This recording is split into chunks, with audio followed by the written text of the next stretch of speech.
안녕하세요. 저는 노후에 효도 사기당할 뻔해 자식들을 등지게 된 사람입니다.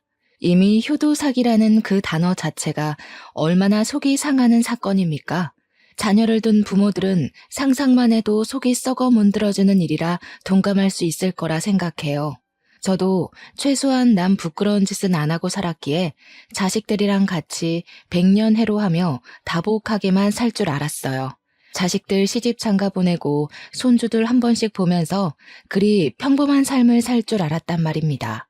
제가 전생에 무슨 큰 죄를 지었길래 자식과 갈등이 생겼는지 모르겠어요. 차라리 남편한테 배신을 당한 거라면 이보다 덜 아플까요? 저를 낳아준 부모님에게 버림을 받는 것이 상대적으로 더 나았을까요? 제 뼈와 살을 깎아서 정말 소중하게 키운 자식들입니다. 적어도 살아생전 제 손으로 자식들을 놓아야 되는 날이 올 줄은 몰랐는데 지금도 우리 아들, 딸이 보고 싶어서 힘들 때가 있어요. 부모로서 제가 내린 결정이 맞는 길인지도 모르겠습니다. 그냥 다 모르겠어요. 저랑 남편을 위해서라면 제 마음속의 그리움을 떨쳐내야 하는데 그게 잘 안 되네요. 그래도 내 자식들이니까 죽기 직전에는 얼굴 한번 보는 게 좋을는지 제 이야기 한번 들어봐 주세요. 제게는 인생 최대로 멋진 남편이 있습니다. 남편은 젊은 시절 이팔 청춘을 아끼지 않고 열혈하게 살아온 사람이에요. 남편은 외벽 청소 업체에서 일을 하는 사람이었는데 아르바이트로 시작해서 정규직으로 전환이 된 경우였고 그곳에서 일을 오랫동안 지속해 많은 돈을 벌었습니다. 다 아시다시피 외벽 창문 청소는 고층 빌딩도 오르내려야 하는 위험한 일이지 않습니까? 그런데도 그만큼 페이도 셌기 때문에 젊은 사람들도 많이 한다고 하더라고요. 남편도 성인이 되자마자 시작을 해서 돈을 차곡차곡 모아 30살이 된 해에는 6억을 모았다고 했습니다. 그렇게 모으는 것도 참 힘든 일이잖아요. 남편이 허리띠 졸라매며 돈 모으는 데만 집중하고 살았다고 했고 그 때문에 청춘이라면 누구나 즐겼을 애인이나 친구는 한 명도 없다고 했어요. 저와 남편은 평소 겹칠 만한 동선이 없어서 인연이 만들어지기 어려운 사이였는데요. 그런 제가 남편을 만날 수 있었던 건 남편이 일하는 업체 상사의 친구가 우리 아빠랑 아는 사이였기 때문이었어요. 업체 상사님이 남편을 평소 좋게 봤는데 젊은 사람이 젊은 세월 아깝게 일만 한다고 많이 잔소리를 했었다네요. 그래서 애인 좀 사귀라고 소개해준 사람이 바로 저였습니다. 일이랑 돈 모으는 것 말고는 관심도 없었던 남편은 나이가 30살 되니까 주위 동료들이 결혼을 하는 걸 보고 자기도 결혼을 위해 돈을 모아왔다는 걸 뒤늦게 자각을 했다고 해요. 결혼을 위해 돈을 모으고 있었는데 정작 여자는 없는 희한한 상황이었던 거죠. 뒤늦게라도 그걸 깨달은 남편은 소개팅에 흔쾌히 참석을 했고 저와 참 인연이 되었습니다. 연인이 되고 보니 남편이 어떤 사람인지 좀 더 깊은 내막을 확인할 수 있었는데요. 실제로 남편은 주머니 사정이 넉넉했던 것과 달리 단가 저렴한 옥탑방에 살고 있었고 전기세 가스비를 철저하게 아꼈습니다. 그리고 옷도 한참 예쁠 나이에 입을 만한 옷이 아닌 작업에 용이한 꾸질꾸질한 옷밖에 없었어요. 그래도 이상하게 저는 그게 참 좋았습니다. 서로 잘 맞는다는 게 이렇게 서로의 인생을 그대로 인정해주는 것이 아닌가 싶어요. 저희는 그렇게 서로 존중하며 만나서 결혼까지 하게 된 사이예요. 제가 남편의 첫사랑입니다. TV나 드라마를 보면 청년, 중년, 장년 할 것 없이 남녀 짝을 이루는 연애 프로그램이 종종 방영을 하잖아요. 저는 두어 번 남자를 만나봤고 남편이 첫 번째 남자는 아니었는데 남편은 제가 첫사랑이다 보니 이혼하지 않는 이상 다른 여자를 못 접해보지 않습니까? 그게 왠지 아쉬울 것 같아서 남편에게 슬쩍 물어보면 남편은 꼭 저를 반성하게 만들었습니다. 당신이랑 잘 먹고 잘 살 생각만 해도 바쁜데 무슨 다른 사람 생각까지 해? 나 그렇게 몸 여러 개인 사람 아니야. 나한테는 당신만으로도 충분히 과해. 남편이 어떤 사람인지 짐작이 되실지 모르겠어요. 남편은 항상 저더러 자기한테 과분하다고 하는데 저야말로 남편이 너무 과분하게 좋은 사람이라서 나쁜 생각을 할 겨를이 없습니다.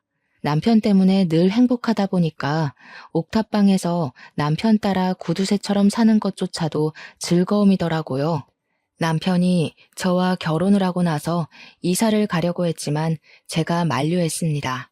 아이 낳으면 돈 들어갈 일이 많으니까 우리끼리는 최대한 아낄 수 있을 만큼 아끼다가 아이 생기면 이사를 가자고 했어요. 저는 진심으로 괜찮아서 그렇게 말한 건데 남편은 저를 옥탑방에 재우는 내내 미안해했습니다. 그래서 첫째가 더 빨리 생겼을지도 모르겠네요. 결혼을 한 지 얼마 안 돼서 딸이 생겼고 저희는 남편이 바랬던 대로 옥탑방을 탈출할 수 있었어요. 그리고 좋은 아파트에서 연년생으로 아들까지 생겼죠. 당연히 남편이 부지런히 모은 돈 덕분에 신혼살림은 평수 넓은 아파트에서 좋은 가구로 시작을 할 수 있었습니다. 남편 말로는 처음부터 이렇게 시작해주고 싶었는데 저 때문에 미뤄져서 속상했다고 하더군요. 저는 그냥 남편이 뼈 빠지게 모은 돈을 너무 한꺼번에 날리는 게 아닌가 좀 미안해서 그랬어요. 시집을 가면서 제가 보탠 거라곤 예단비 6천만 원밖에 없었거든요. 그럼에도 남편은 늘 그렇게 말했습니다. 언젠가 하게 될 결혼을 위해 모은 돈이라서 자기는 이미 저를 만나 꿈을 이룬 거라고 말이죠. 그 담백한 고백에 사랑받는 느낌이 들어서 주책맞게 눈물을 보였던 기억이 나네요. 그렇게 저는 남편의 무한한 지원을 받았고 우리의 소중한 아이들을 남부럽지 않게 키웠습니다. 아들이랑 딸이 하고 싶은 게 있으면 최대한 시켜주려고 했고 주말에 한 번은 꼭 나들이를 나갔죠. 다른 학부모들이 밝게 자란 우리 애들을 볼 때면 꼭 하는 말이 있었는데요. 어쩜 그렇게 철이 들어있냐는 말이었어요. 어른스럽게 키운 건 아닌데 애들이 알아서 얌전하고 똑똑하게 자라주더라고요. 그리고 보통 연년생에다 형제자매면 항상 받는 질문이 혹시 싸우지는 않냐는 건데 저희도 그 부분이 참 신기했어요. 우리 애들은 크게 싸우질 않더라고요. 다른 집안에 비해 크게 부모 속을 썩이는 부분도 없었습니다. 저랑 남편은 아이들에게 큰 소리를 한 번 낸 적이 없어요.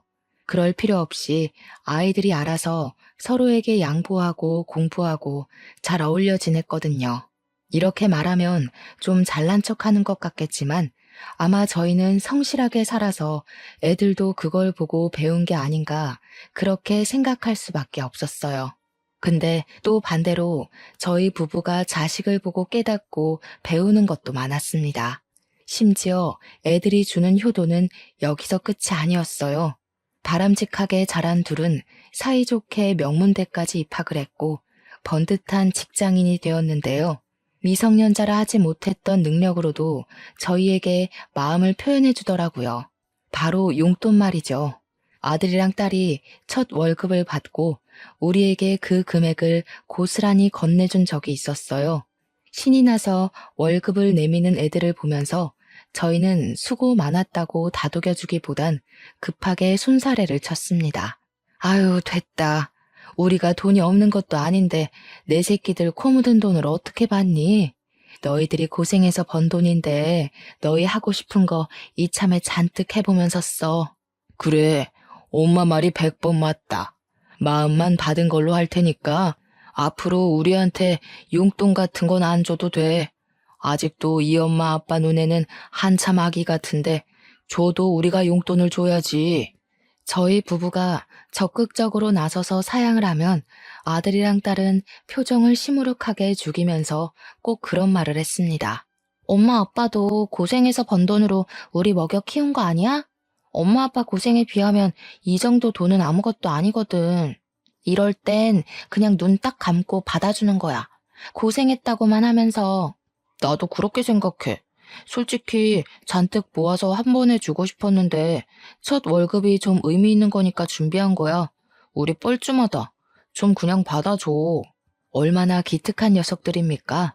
저희가 그다지 이렇게 저렇게 키우겠다는 신념을 갖고 있었던 것도 아닌데 어쩜 하는 짓마다 일이 고마운 건지 눈물이 다 나더라고요. 저랑 남편은 애들만 잘 키워놓으면 그야말로 잘 산 인생이라고 생각했을 정도로 자식들의 올곧은 삶이 곧 우리의 소원이었습니다. 아직 애들이 살아갈 날은 많고 이제 겨우 직장으로 첫 발을 내디딘 건데도 이만하면 참 잘 키웠다고 소원을 이루었다고도 생각했어요. 애들한테 그렇게 말하기도 했고요. 그랬던 저희 가족이 결국 서로 등을 돌리고 죽기 전까지 얼굴을 볼까 말까 할 사이가 될 줄 누가 알았겠습니까? 이렇게 효자 효녀였던 애들이 낯설게 돌변할 줄은 정말 상상도 못했어요. 아직도 그날만 되돌아보면 가슴이 뭉그러지는 것 같습니다. 애들이 차례로 결혼을 하고 독립을 하게 된 것까진 분명 내 인생 성공했다고 생각했어요. 새 식구가 생긴 애들의 앞길에 피해는 되고 싶지 않아서 저희가 신혼집 한 채씩 선물만 주고 합가나 자주 방문해달라는 피곤한 부탁은 하지도 않았습니다. 저와 남편은 오랜만에 다시 둘만의 시간을 갖게 되었어요. 서로 보면서 둘로 시작해 다시 둘로 돌아오기까지 참 고생 많았고 이젠 행복 시작이라고 약간은 쓸쓸한 마음을 그렇게 달래었는데요. 그런데 남편이 그만 청소업체 일도 마무리해야겠다고 마음을 먹었을 시점에 일을 하다가 사고를 당함으로써 제 인생이 송두리째 흔들리기 시작했습니다. 남편은 고층 빌딩 창문을 닫다가 3층에서 기계 오작동으로 추락하게 되었다는데 다행히 목숨은 구했으나 하반신 마비 장애를 갖게 되었어요. 그날 남편 소식을 듣고 얼마나 놀랐는지 모릅니다. 병원까지 달려가면서 제발 목숨만은 건지게 해달라고 그렇게 하늘에 빌었어요. 아들 부부랑 딸 부부도 남편 병문안을 와서 자기 아빠를 참 많이 걱정했어요. 그때가 우리 가족끼리 오랜만에 모인 건데도 반갑다고 안부 나눌 여유조차 없더라고요. 남편이 무사히 깨어난 건 정말 감사한 일이지만 하반신 마비뿐만 아니라 남편 머리도 살짝 다치는 바람에 언어 쪽에도 문제가 생겨 남편 말이 어눌해졌어요. 너무 속상하고 남편이 불쌍해서 저랑 자식들이 많이 울었습니다. 그럼에도 남편은 그놈의 집안 가장이란 게 뭔지 그런 책임감 때문에 절대 우리 앞에서 눈물을 안 보이더라고요. 그냥 우리들 손을 한 번씩 꼭 잡아주면서 어렵사리 미안하다고만 했습니다. 뭐가 미안하다는 건지 모르겠어요. 이미 모은 돈도 많았고 딸이랑 아들도 다 자기 살 길 잘하고 있어서 더 이상 지원해줄 필요가 없는데 미련하게 착하기만 해서는 자기 다친 걸 왜 사과하고 있는 건지 남편이 그렇게 말할 때마다 속상해서 죽을 뻔했습니다. 아마 남편은 자기가 무너졌으니 집안의 기둥을 스스로 무너뜨린 격과 같다고 생각하는 듯 했어요. 자식들까지 나서서 남편에게 미안해하지 말라며 아빠 일 더 빨리 그만두게 못해서 자기들이 오히려 미안하다고 남편을 달래었습니다. 참 하늘도 무심하지 않습니까? 이렇게 열심히 산 사람이 무슨 죄가 있다고 이런 벌을 주는 건지 모르겠어요. 그냥 결혼을 위해서 돈만 모았고 자식을 위해서 돈만 모았고 이젠 저희 노후를 위해서 더 돈을 마련하려고 했을 뿐인데 대체 제 남편이 뭘 그렇게 못나게 살았다고 평생 걷지 못하게 만들었냐고요. 제가 남편 사고가 있고 난 후부터 신을 믿지 않아요. 저한테 신은 이미 남편이었는지도 모르겠네요. 그저 남편만 모시고 싶고 제 목숨 바쳐 지켜주고 싶을 뿐이었습니다. 저는 불쌍한 내 남편에게 이제 그만 책임감 좀 내려놓으라고 사정까지 해버렸어요. 그런데 지나고 보니 그런 생각이 들더라고요.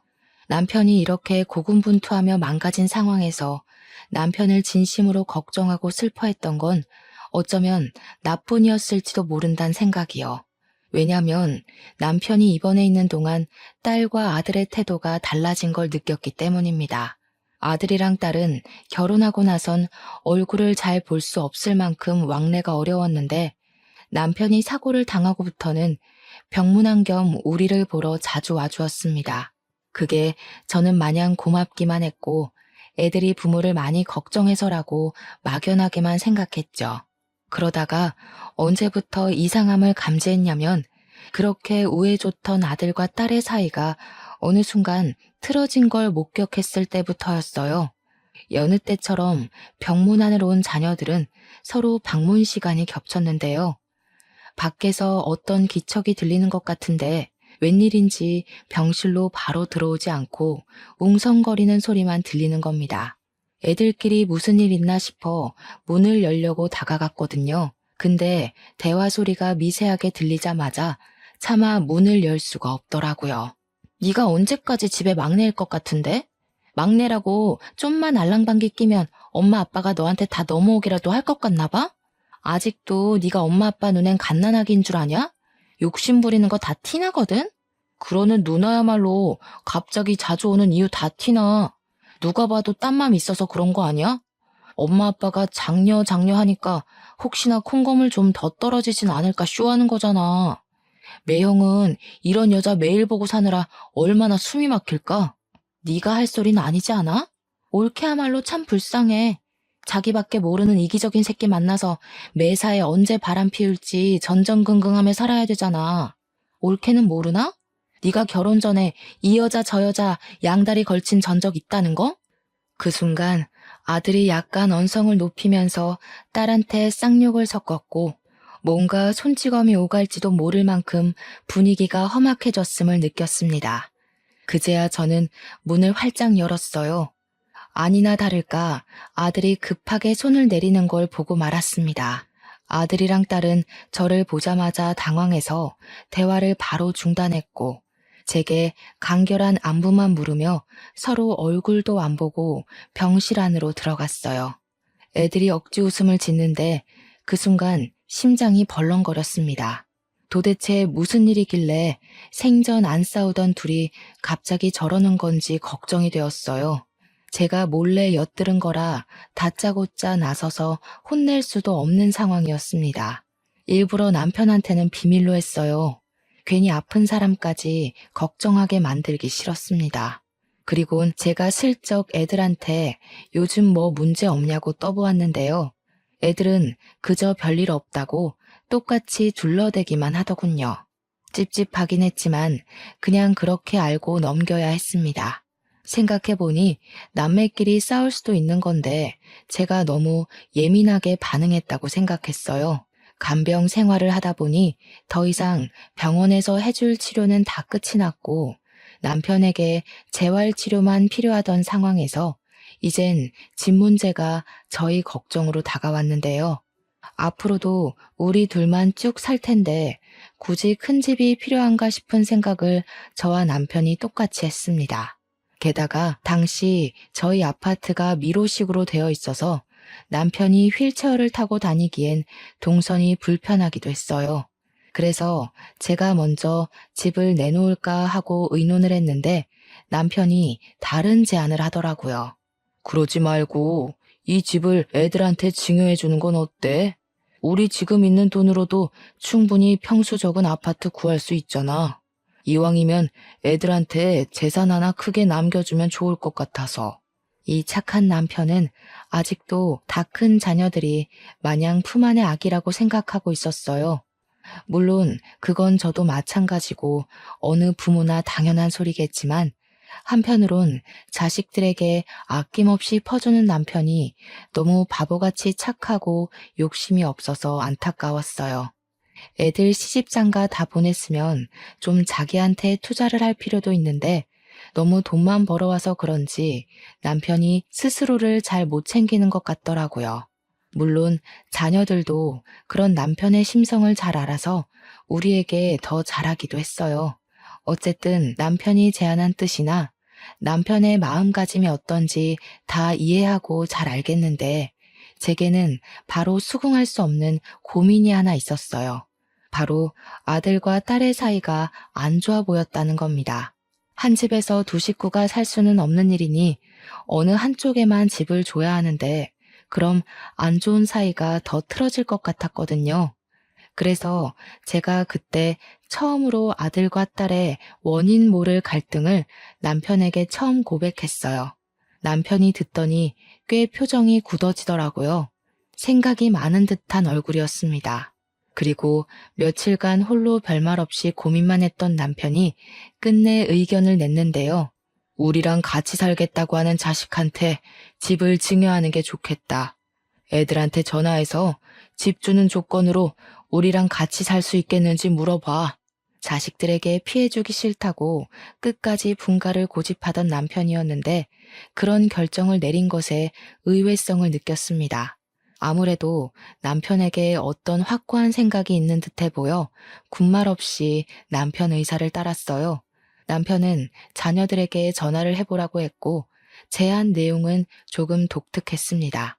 합가가 조건인 건 알았지만 아들한테는 누나에게 이 집을 주겠다. 딸한테는 동생에게 이 집을 주겠다. 그렇게 달리 말하라고 한 것이 당황스러웠어요. 그래도 일단 남편이 시키는 대로 애들한테 전화를 해서 똑같이 알렸습니다. 충격적이게도 둘의 반응이 달랐습니다. 그날은 서운함을 표출하긴 했지만 알겠다고 수긍한 아들과 달리 늘 선량했던 딸이 처음으로 우리에게 목청을 높인 날이었어요. 왜 맨날 나만 양보해야 돼? 진짜 재수없는 거 알아? 엄마 아빠는 항상 동생 편이었어. 좋은 건 다 동생 먼저고 나는 한 살 많다는 이유로 늘 걔보다 덜 가졌어야 했다고. 너 결혼할 때 예단비로 아빠가 5억 챙겨줬잖아. 신혼집도 해주고. 아들 장가 갈 때는 결혼에 돈 왕창 써버리느라 겨우 2억밖에 못 챙겨줬어. 아무리 서운해도 그런 소린 하면 안 되지. 5억? 그게 아파트랑 같아? 그 아파트 단가 오르면 내가 더 손해잖아. 아파트 단가 오를 때마다 나한테 돈 더 줄 거야? 그런 것도 아니면서 어떻게든 아들한테만 이익 챙겨주려고 하는 거 진짜 지긋지긋하다. 내가 자식이긴 해? 말만 우리 장녀 하면 뭐해? 장녀가 뭐 밥 먹여줘? 이럴 거면 나 왜 나왔어? 뭐라고? 어떻게 부모한테 그런 말을 할 수가 있어? 엄마 아빠가 너를 얼마나 아끼면서 키웠는데 우리가 언제 차별을 했니? 너나 동생이나 똑같이 해주고 똑같이 갖게 하려고 얼마나 노력했다고. 그건 엄마 아빠 생각이겠지. 나는 매사에 차별 느꼈거든? 이러니까 가해자는 피해자 입장에 대해서 아무것도 모른다는 거야.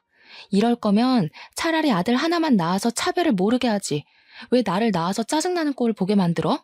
저는 딸의 원망이 충격이었지만 제 옆에서 남편은 묵묵하게 딸의 막말을 듣고만 있었습니다. 다신 연락하지 말라고 꼴 보기 싫다고 하던 딸은 자기가 줬던 용돈까지 내놓으라고 했어요. 딸이 우리가 자식들이 준 용돈을 안 쓰고 있다는 걸 알고 있었거든요. 내 돈 필요 없잖아. 나도 편애하는 부모한테 내 돈 안 쓰고 싶거든? 그렇게 아끼는 아들 자식 돈만 받았어. 오늘 저녁에 당장 내 돈 입금해놔. 안 그럼 집 가서 다 깽판 칠 거야. 처음 보는 딸의 이면에 정말 실망했습니다. 제가 너무 놀라서 눈물까지 보이고 있자 남편이 제 손을 잡아주면서 반대 손으로는 아들에게 다시 전화를 걸고 있었어요. 아들한테 이 집을 증여하게 되었다고 전달을 했습니다. 그의 아들은 목소리가 들떠 있으면서도 침착하게 대응했어요. 그렇게 저희는 집을 아들 명의로 내어주게 되었고 아들 내외가 우리 집에 이사를 왔습니다. 텅 빈 집안에 며느리랑 귀여운 손자까지 생기니까 집에도 생기가 도는 것 같더라고요. 손자가 당시 4살이었는데 얼마나 통통 뛰면서 할머니, 할아버지 하며 잘 따르던지 우리 애들 커가는 거 보는 것과는 또 다른 행복을 느꼈어요. 아들과 합가를 한 지 한 달 지나면서 차츰 가정에도 안정이 찾아왔습니다. 그 시점에 아들이 저한테 몰래 집 명의에 대해 물어본 적이 있었어요. 진짜 자기 명의로 해주는 거 맞냐고 묻더라고요. 우리가 보여준 증거물이 없었다 보니까 아들이 궁금했나 봅니다. 그래서 저도 확실하게 너네 아빠가 그런다고 약속했고 아빠는 한 입으로 두말하는 사람 아니라고 말해주었어요. 명의 변경된 자료까지 보여줬더니 아들이 고맙다고 안아주더라고요. 역시 내가 기댈 곳은 엄마 아빠 품밖에 없어. 엄마 아빠랑 같이 사니까 꼭 옛날로 돌아간 것 같아. 나 직장일 때문에 많이 힘들었거든.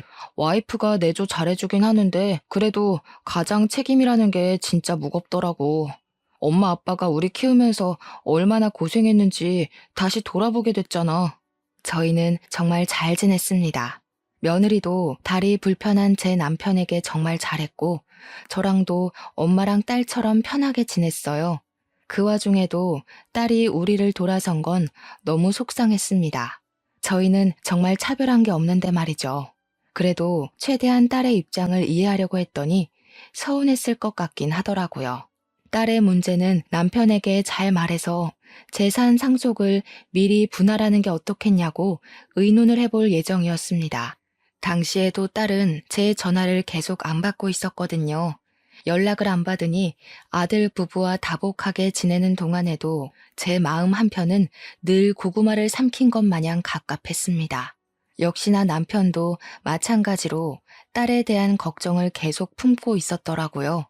물론 저랑 남편이 사후 재산을 상속하기엔 아직 기력이 쇠한 건 아니었기에 상속 문제는 당장 눈앞의 일로 생각하지 않았어요. 그리고 어느 날 저의 불행이 본격적으로 시작이 되었는데요. 남편이 재활 치료를 받아봐야겠다고 외출하기 시작한 지 2달 정도 되었을 때 지옥이 찾아왔습니다. 원래는 항상 제가 동행을 했지만 그날따라 남편이 혼자 다녀오겠다고 고집을 부리더라고요. 남편이 여전히 휠체어를 타고 있던 신세라 홀로 두기에 걱정이 되었습니다. 하지만 남편의 뜻을 존중해 홀로 보내게 되었죠. 그리고 충격적이게도 그날로 남편을 잃어버리게 되었습니다. 남편의 행방불명 때문에 집안이 난리가 났었어요. 아들은 경찰에 신고했고 며느리는 집 주위를 둘러보거나 재활병원에 연락하면서 남편을 수소문해 찾기 시작했죠. 그 와중에 딸은 계속 연락이 안 되더라고요. 문자로 네 아빠가 실종되었다고 했고 제 문자를 읽은 표시가 떴는데도 전혀 연락이 안 왔습니다. 그 순간만큼은 딸이 너무 원망스러웠어요. 어떻게 네 아빠가 없어졌다는데도 그깟 돈 때문에 부모를 등질 수가 있니? 네 누나를 어쩌면 좋냐? 아들아, 네 누나 도대체 왜 이렇게 변해버렸다니? 엄마 아빠 속상할까봐 이런 말 안 하려고 했는데 누나 원래 그랬어. 엄마 아빠는 우리가 안 싸운 줄 알고 있을 거야. 근데 뒤에서 누나가 나 많이 때렸어. 물론 지금은 중요한 문제는 아니지. 내가 하고 싶은 말은 누나를 너무 믿지 말라는 거야. 내가 있잖아, 엄마. 난 엄마 아빠한테 숨기는 모습 없어. 그냥 이 그대로야. 그래도 아들이 있어서 제게 많이 위안이 되었고 아들이랑 며느리가 정신 못 차리는 저를 많이 챙겨주었습니다. 손자도 할머니가 우니까 같이 울면서 안아주더라고요. 아무것도 모르는 이 어린 것이 얼마나 놀랐겠어요. 그럼에도 저는 어른으로서 체면을 차릴 수가 없었습니다. 제게 남편은 인생 전부예요. 남편을 잃을지도 모른다는 생각 때문에 매 순간 살이 도려지는 것처럼 아프더라고요. 그날 이후 저는 거의 반정신 나간 채로 밤낮 없이 남편을 찾았습니다. 그러길 1달이 지나고 2달이 지나도 남편은 집에 돌아오지 않았어요. 제게는 당시의 하루하루가 정말 지옥이나 다름없었습니다. 이 와중에 서운했던 건 저는 남편을 전혀 포기하지 않았는데 이미 아들이랑 며느리는 지친 기색을 보이더라고요. 제가 또 남편을 찾으러 나가려고 하면 아들이 더 이상 찾을 곳도 없다고 그냥 경찰 연락 기다리자고만 했습니다. 네 아빠가 그 불편한 몸으로 어디서 어떻게 됐을지도 모르는데 내가 잠이 오겠어? 그날 옷도 춥게 입고 갔단 말이다. 너희들이나 경찰 연락 기다려라. 저는 매일 같은 시간에 외출을 해서 그 뒷일은 전혀 모르고 있었거든요. 그런데 저 때문에 아들이랑 며느리가 자주 다퉜나 보더라고요. 제가 불지른 부부싸움의 갈등이 커질 대로 커져 불똥이 저한테 튀었을 때야 제가 눈치챘던 상황입니다. 그땐 믿을 수 없게도 아들마저 점점 막 나가기 시작했어요. 나 묻고 싶은 게 있는데 아빠 살아계실 때 재산 분할해놨대? 설마 상속인 엄마한테 넘긴 거 아니지? 원래 이런 건 살아있을 때 미리 자식들한테 알려줘야 되는 건데 돈만 버느라 그런 지식도 없었나? 그게 무슨 말이니? 지금 네 아빠가 죽기라도 했다는 거야? 그리고 아빠한테 말버릇이 그게 뭐야? 아빠가 공부하기 싫어서 안 했어? 너희들 뼈 빠지게 키우느라 아무것도 못한 거 아니야. 우리 때문에 아무것도 못했다는 소리 좀 그만해. 그런 거 다 핑계야.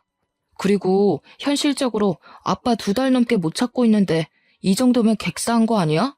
다 늙은 나이에 갑자기 딴 여자 생겼다고 집 나간 건 아닐 거잖아. 그날 저는 처음으로 아들의 귀싸대기를 후려쳤습니다. 막상 때리고 저도 놀랐지만 후회하진 않았고 그 순간 제가 아는 아들이 아닌 것 같아서 욕까지 해버렸어요. 정신 나간 놈. 아들이나 딸이나 네 아빠가 젊은 시절 다 버려가면서 부잣집 자식들을 부럽지 않게 키워놨는데 어떻게 이딴 식으로 행동할 수 있어? 너는 안 그런 사람이라며? 네가 누나랑 다를 게 뭐야? 나 누나랑 똑같은 사람이야. 누가 부잣집 안 부러워했는데? 엄마, 우리 부잣집 엄청 부러워했어. 나랑 누나 똑같이 부족하게 살았다고. 남 부럽지 않게 키웠다는 거 솔직히 엄마 아빠 개인적인 자부심이잖아. 자기 위로하느라 정작 우리 마음이 어땠는지 제대로 보기 싫었던 거 아니야? 저는 참지 못하고 아들의 얼굴에 한 번 더 손을 대려고 했습니다. 그 순간 며느리가 소리를 빽 지르면서 그만하라고 저를 밀어냈어요. 부모가 돼서 어떻게 자식한테 손찌검을 할 수가 있어요? 어머님 아들이기 전에 제 남편이에요. 저도 함부로 안 하는 남편을 어머님이 무슨 자격으로 손대시는 건데요? 노인네 냄새나는 집에서 2분 모시고 사느라 제가 얼마나 스트레스 받는지 아세요? 남편 때문에 참고 있었는데 남편은 건들면 안 되죠. 며느리의 발언 또한 제 머리를 강하게 내려치는 발언들이었어요. 그때 제가 며느리에게 밀려 싱크대 선반에 허리를 부딪히고 주저앉았는데도 며느리가 제 상태는 묻지도 않고 자기 남편만 챙기더라고요. 그러자 며느리 덕분에 쓸데없이 힘을 얻은 아들은 그저 저를 꼴보기 싫다며 그냥 남편 찾아가라고 부추기기 시작했는데요. 아빠도 없는 집에 있을 이유 뭐 있겠어. 우리도 돈 주는 아빠나 아부 떨어졌던 거지. 쥐뿔도 없는 엄마 모시고 살 생각 추호도 없거든? 아빠 안 나타날 것 같은데 더 이상 우리까지 피말리게 하지 말고 나가. 가서 죽고 못 사는 아빠 혼자 찾으라고. 아니다. 엄마도 아빠 따라서 그냥 사라져버리든가. 저는 그대로 아들 힘에 질질 끌려 집 밖으로 쫓겨났습니다. 신발도 못 신고 맨발로 복도 밖에 내쳐졌어요. 급하게 문을 두들겼지만 아들이 문을 열어주지 않더라고요. 어쩌다가 저랑 남편 신세가 이렇게 찬밥이 되어버렸는지 서럽기만 했습니다. 저희는 그저 살면서 자식들 생각만 하며 그 많은 세월을 견뎌왔는데 자식들 크는 거 보면서 피로하고 힘들어도 행복하게 살아왔는데 그게 왜 이런 결과를 낳았는지 모르겠더라고요. 저도 저지만 삶의 반평생을 가족만을 위해 살아온 남편이 너무 불쌍했어요. 대체 남편은 어디로 간 걸까요? 집 밖으로 쫓겨난 저는 복도만 전전하며 아들이 출퇴근할 때마다 집으로 들어가려고 사정했지만 아들이 결국 경비실까지 신고를 해버리는 바람에 1층으로 끌려 내려와 버렸습니다. 저는 그렇게 아파트 주위를 떠나지도 못하고 아파트 입구 밖에서 망연자실한 채 쭈그려 앉아 있었어요. 몇 끼를 굶은 바람에 노숙자가 되어서 정신을 잃었던 것 같습니다. 남편도 없는데 그냥 이대로 차가운 길바닥에서 동상으로 죽거나 굶어서 세상을 뜨길 바랐어요. 제가 살아야 되는 이유들을 다 잃어버렸으니 살고 싶지 않았습니다. 그렇게 언제인지 모르게 눈을 감았는데 다시 떠보니까 병원이더라고요. 그리고 그때 제 옆을 지키고 있는 남편을 발견했습니다. 저는 기력 없는 몸을 일으켜 꿈인지 아닌지 분간하기 위해 남편을 한참 바라봤고 남편이 제 이름을 불러줬을 때야 울음을 터뜨리면서 남편을 부둥켜 안았어요. 도대체 어떻게 된 거야? 나 두고 어딜 갔다 온 거냐고. 내가 그동안 무슨 짓을 당했는데 당신 없어서 얼마나 힘들었는데 당신 없으면 나도 못 사는 거 알면서 대체 말도 없이 어딜 갔다 왔어? 남편에게 질문은 왕창했지만 정작 오열하느라 대답을 들을 정신은 없었습니다. 남편은 제가 진정할 때까지 다독여 주었어요. 다신 남편을 못 보는 줄 알고 얼마나 조마조마했는지 모릅니다. 남편을 안 보는 그 모든 시간 동안에도 저는 남편이 죽었다고 생각한 적이 단 한순간도 없었어요. 하지만 어쩌면 돌아오지 않을지도 모른다는 생각은 살짝 했던 것 같아요. 제가 차가운 길바닥에서 잠이 들기 전까지도요. 어쨌든 남편은 그 사이 발음이 이전보다 좀 많이 좋아져 있었습니다. 옛날에는 남편의 말을 2번 정도 들어야 했는데 이젠 제법 소통이 빨리빨리 가능했어요. 그 모습을 보고 저는 더 반가워서 그간 서러웠던 일들을 남편한테 전부 토로했습니다. 남편은 저를 한참 달래주며 미안하다고 사과했어요. 제가 차차 진정이 되어갈 때쯤에 남편이 제대로 된 사정을 얘기해 주었는데요. 남편의 입에서 가히 충격적인 발언이 나오기 시작했습니다. 아들만큼은 잃고 싶지 않았는데 결국 남매끼리 이런 것까지 빼닮았구나. 나 일부러 실종된 척했어. 아들이 당신을 버리나 안 버리나 시험해 본 거야. 그 뒤로 남편이 쭉 설명해 주길 딸이 망가졌던 것처럼 아들이라고 안 그럴 거란 확신이 없었다고 합니다. 제가 지난날에 아들이랑 딸이 사이 안 좋다고 말했었는데 남편이 그 소리를 듣고 자식들이 자기의 사후 재산을 욕심내고 있을 수 있겠다는 생각을 넘겨 짚었다고 하더라고요. 그래서 집을 증여해 주기로 속이면서 시험을 해보고 싶었대요. 그러니까 사실 명의를 이전했다고 한 건 다 거짓말이었다고 하는 겁니다. 부동산 계약서에 적힌 명의도 아들을 낳기 위한 낚시용이었으니 가짜라네요. 남편은 자식들에게 미끼를 던지면서도 제발 자식들이 낚이지 말길 바랬다고 했어요.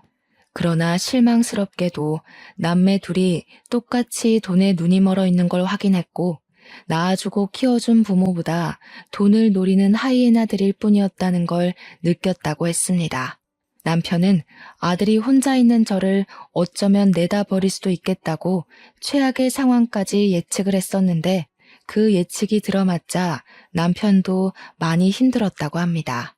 그러면서 저한테 다시 한번 미안하다고 했어요. 딸이랑 아들을 혼내주고 다그칠 생각이었지 제게 피해를 주고 싶진 않았는데 이게 보통 문제가 아니라서 차마 저한테 숨겨야 했다고 했습니다. 그런 거 다 상관없었어요. 저는 남편만 제 곁에 있으면 된다는 걸 알게 된 시간이었고 남편이 다시 돌아왔으니 다른 문제는 다 용서할 수 있었습니다. 다시 돌아온 남편은 심지가 단단하게 굳어있는 상태였습니다. 이미 자식들을 버리기로 결정을 했다고 하더라고요. 저더러 자식을 버릴 수 있겠냐고 동의를 구하기도 했습니다. 그 어떤 고백과 질문보다 남편이 물은 그 제안이 세상에서 가장 괴롭고 슬펐어요. 대답을 하기까지 자식들을 키워온 지난날의 축복들이 머릿속에 자꾸 맴돌아서 쉽사리 입술이 떨어지지 않았어요. 그럼에도 남편은 자식들에게 돌아가지 않겠다고 자식들이 가진 부모의 자원을 다 앗을 거라고 단호하기만 했습니다. 그렇게 말하는 남편의 말씨는 시릴 만큼 차가웠지만 눈은 저랑 똑같이 서글프게 잠겨 있더라고요. 그래서 남편 제안에 동의를 했던 거예요. 나만 이렇게 괴로운 거 아니구나. 남편도 이악 물고 있구나 싶었거든요. 그렇게 저희는 아들 부부와 상의도 없이 우리 아파트를 부동산에 내놓았습니다. 그리고 그동안 자식들에게 받았던 용돈을 계좌이체로 돌려줬어요. 당연히 딸에게 줬던 남편의 명의의 신혼집도 철수를 시켜버렸고요. 딸에게 집을 사줄 때는 혹시 모를 이혼으로 인한 재산 분할 때문에 남편이 자기 명의로 해놓겠다고 했었거든요. 그래서 딸도 남편 말에 동감해 그러기로 수긍했던 거고요. 그런데 남편이 자기로 명의를 해놓은 데에 진짜 이유가 따로 있었더라고요. 효도 사기 안 당하려고 그랬대요. 자식들이 하도 부모 재산만 홀랑 빼먹고 버리는 경우가 많아서 그걸 대비했다는 거 아니겠습니까? 자식에게 죽고 못 살아서 다 퍼주기만 하던 양반이었는데 어떻게 그런 대처를 했는지 신기해서 남편한테 물어봤더니 뭐라고 하는 줄 아십니까? 자식도 자식이지만 애초에 내 꿈 이뤄준 사람은 당신이잖아. 당신 없으면 내 꿈도 다 깨져. 난 내 꿈만 지키면 돼. 제가 자식 복은 없어도 남편 복은 있었나 봅니다. 저를 지키기 위해서 효도 사기만큼은 피할 생각이었던 남편의 마음을 알고 저는 더더욱 자식들에게 연연하지 않기로 마음먹었어요. 그래도 남편이 자식들에게 최대한 부모를 배신하지 않도록 기회는 줬더라고요. 겨우 돈 때문에 가족 사이가 분열나는 게 싫었던 남편은 자녀들의 효심이 돈으로 움직이는 가식이어도 좋으니 제발 부모는 배신하지 말라고 부모가 죽을 때까지 그 더러운 흑심을 모르게 하라고 기회를 준 거였어요. 그런데 이 철딱선이 없는 아들, 딸은 굴러들어온 복을 차버리고 욕심만 내다 보니 결국 가진 것마저 빼앗기게 된 겁니다. 심지어 남편이 살아있는 상황에도 둘이서 사후 재산 지분 가지고 싸웠잖아요. 부모 입장에서 아무리 사랑하는 자식들이지만 충분히 정 떨어질 만했다고 생각하지 않습니까? 아무튼 저희의 돌발 행동 때문에 아들 부부랑 딸 부부는 졸지에 집 없는 길거리 신세가 되고 말았어요. 그때부터 저한테 불티나게 전화가 오더라고요. 이제야 상황 파악을 한 건지 오는 문자만 봐도 둘 다 이미 죄인이더라고요. 잘못했다고 우리가 생각이 짧았다면서 아빠 찾았냐는 걱정도 이제야 했고 아빠랑 엄마랑 오랜만에 밥 먹으면서 얼굴 보고 얘기하고 싶다. 우리는 엄마 없으면 못 산다고 별의별 회유의 말을 보내는 거 아니겠습니까? 제가 일부러 전화를 안 받고 있다는 것도 눈치챘더라고요. 하루에 수도 없이 문자가 오는데 어떤 날은 그런 생각이 들더라고요. 제가 단호하게 결정 지어주지 않으면 이 녀석들이 한도 끝도 없이 부모의 손길을 기다리겠구나 하는 생각 말입니다. 그래서 아들, 딸에게 똑같이 답변을 한 통씩 해줬어요. 조건 없는 사랑이 부모의 사랑이라고 해도 그 진심을 함부로 누릴 권리는 너희에게 없다고. 기회를 못 알아보고 너희가 직접 선택한 어리석은 지옥길이니 편하게만 살려 하지 말고 평생 부모에게 저지른 불효를 기억하며 살라고 말이죠. 그리고 우리는 언제 어디서 어떻게 살다가 갔는지 모르게 너희와 절연을 할 거라고 전했습니다. 그래도 저희는 호적까진 정리하지 않았어요. 그렇다고 재산이 자식들에게 상속되게 내버려 둘 건 아니었고 남편 뜻은 아마 사회에 기부를 할 생각인 것 같았습니다. 제가 문자를 보내고 나니까 자식들이 더 매달리면서 손자 사진까지 보내며 모텔 방이랑 찜질방만 전전하고 있다고 호소했어요. 아무 죄 없는 손자 사진을 보니까 솔직히 제일 강하게 흔들리더라고요. 그럼에도 남편은 한결같이 단호하게 행동했고 제 전화번호를 아예 바꿔버리는 바람에 저도 그만 자식 지옥에서 벗어날 수 있었습니다. 다행히 저희가 갖고 있던 아파트랑 딸내미 신혼집 물가가 전부 올라서 총 24억을 벌게 되었어요. 저랑 남편이 죽기 전까지 일 안 하고 즐기며 살 수 있게 된 거죠. 현재 저희는 평소 좋아했던 바다를 실컷 보기 위해 바닷가 쪽에 이쁜 집을 구해서 요양 중에 있습니다. 원래부터 자식이 없었던 것처럼 완벽하게 잊고 살 수는 없지만 그 근처를 흉내는 낼 수 있겠더라고요. 남편이 일을 안 나가서 몸이 근질근질한지 나들이를 많이 제한하고 있는데요. 바다를 구경하고 바깥을 나돌 때면 자식들 생각 일체 안 나고 남편이랑 연애 때 데이트를 했던 순간들만 회상이 되었어요. 자식을 위해 살았고 자식밖에 없을 줄 알았던 인생이라 생각했는데 남편의 노력 덕분에 저는 또 새 삶의 기회를 얻은 것 같았습니다. 이젠 누군가를 위해 사는 것이 아닌 진정으로 저만의 인생을 누리며 남은 삶을 보낼까 합니다. 당연히 사랑하는 사람과 함께요. 결론은 자식에게 퇴짜 맞았다는 속상한 이야기였지만 드넓은 세상에 다양한 사정이 있는 건 당연한 거라고 봐주시면 좋겠어요. 세상에 정답인 개인사가 어디에 있겠습니까? 저도 청취자분들의 개인적인 삶을 존중하고 응원합니다. 이걸 해피엔딩이라고 해야 할진 모르겠네요. 그래도 저는 아마 행복할 겁니다. 다들 주어진 시간에서 소중한 사람들과 좋은 일만 찾아 누리길 바래요. 감사합니다.